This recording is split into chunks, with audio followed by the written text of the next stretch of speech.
Hello guys, once again this is Kapit TV, and for today's video ay ito nga, meron tayong nakitang mag-iinang pusa, dalawang kuting at isang mamakat.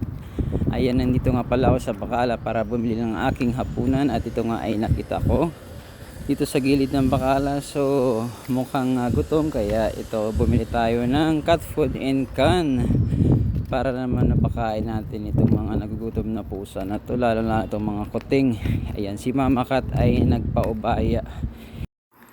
Ayan, ganyan talaga sa mga magulang, nagpapaubaya, inuuna ang kanilang mga anak.